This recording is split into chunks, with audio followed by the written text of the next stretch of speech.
Red China പൂവ് cut ചെയ്ത് കളഞ്ഞു. 4-5 ദിവസം കഴിഞ്ഞപ്പോൾ കട്ട് ചെയ്ത് കളഞ്ഞു. അത് മഴയല്ലേ, അപ്പോൾ ഫംഗസ് വരാതിരിക്കാൻ ഫ്ലവർ കുറച്ച് കട്ട് ചെയ്ത് കളഞ്ഞു.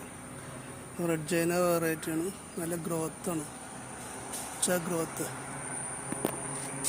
ഇതറ് തരാത്ത സബ് ബ്രാഞ്ചന്മാർ എല്ലാ ബ്രാഞ്ചിലും മുട്ടിട്ട് തുടങ്ങുന്നുണ്ട്. ഇവിടെയൊക്കെ മുട്ടിട്ട് തുടങ്ങുന്നു. പിന്നെ ബാക്കിലും ഉണ്ട് മുട്ടിടുന്നുണ്ട്. എല്ലാ ബ്രാഞ്ചും മുട്ടിടുന്നു. വെറൈറ്റി മുട്ടിടുന്നു. റെഡ് എല്ലാ വളരെ തുമ്പത്താണ് മുട്ടിടുന്നത്. ഇതിൻ്റെ ഇവിടെ തുമ്പത്ത് മുട്ടുണ്ട്. റെഡ് നല്ല മധുരമുള്ള വെറൈറ്റിയാണ്. നല്ല റെഡ് കളറാണ്, ബ്ലഡ് റെഡ് കളറ്. കട്ട് ചെയ്ത് കഴിഞ്ഞാൽ നല്ല മധുരമുണ്ട്. പെട്ടെന്ന് ഫംഗസ് ഒന്നും വരില്ല. ഇതുവരെ ആകുമ്പോൾ ഫംഗസ് ഒന്നും വന്നിട്ടില്ല. തണ്ട് വളരെ ചെറുതാണ്, അവിടെ വീതി കുറവാണ്. വീതി കുറഞ്ഞ തണ്ടാണ്. നല്ല മുള്ളൊക്കെ നല്ല ഷാർപ്പ് മുള്ളാണ്.